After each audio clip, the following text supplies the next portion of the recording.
Welcome to the GameRamble video review for Tennis in the Face, narrated by me, DarkCloud. As always, the full text version of this review can be found on the GameRamble website linked below. The TLDR for Tennis in the Face is that it has much in common with Angry Birds, but smacking down clowns, cops, hipsters and other foes with tennis balls stays entertaining. The game is easy enough for casual players to have fun, but chasing a high score and completing levels with the fewest shots is also a nice challenge. There's nothing groundbreaking about the game, but when it's this much fun and cheap to boot, it doesn't really matter. Gameplay receives an 8 out of 10. The game offers nothing radically new, but still a lot of fun, especially in short bursts. Graphics receives an 8 out of 10. Tennis in the Face has nice character designs and bold colors, but the backgrounds are slightly bland. Sound receives a 7 out of 10. The music is okay, but the sound effects are very good. The overall score for Tennis in the Face is 7.7 out of 10. And now for the full review.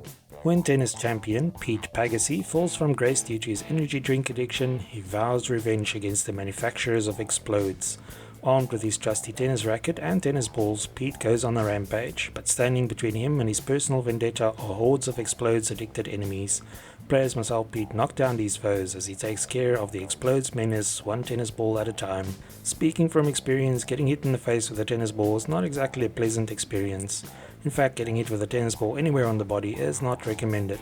Thankfully, hitting enemies with tennis balls and watching them absorb the impact with a nice ragdoll effect is much more entertaining. It might be called tennis in the face, but your opponents in the game will go down no matter where you nail them with a fast served tennis ball. Headshots score you the most points, but causing chain reactions and using the least amount of balls possible to take down everyone will also help you score big. Tennis in the Face features 8 different zones, each populated with its own type of opponent.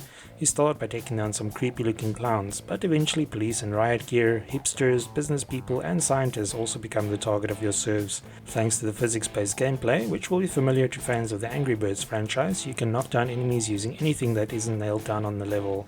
For example, police carry helmets and riot shields that protect them from a full frontal assault, but when knocked down, these accessories go flying and can take down other foes. It helps that your tennis balls ricochet off whatever they hit and bounce around the levels a few times, allowing you to set up some nice chain reactions. The trajectory of your previous shot also remains on the screen, so you can see what went wrong or right and then adjust accordingly.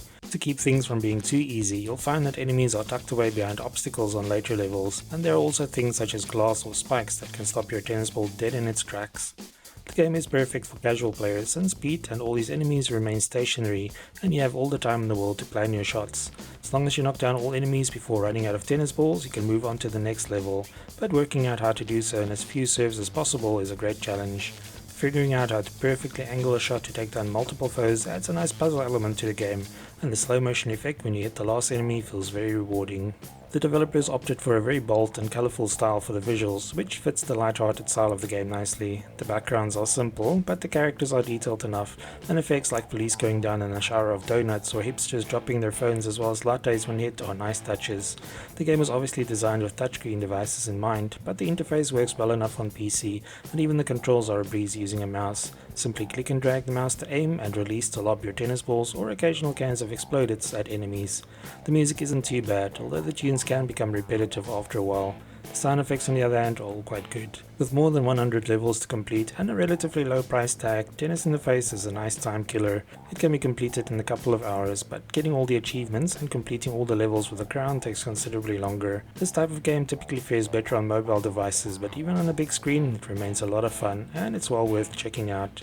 Thanks for joining me for this Tennis in the Face PC review. Remember to like, subscribe and share. Until next time.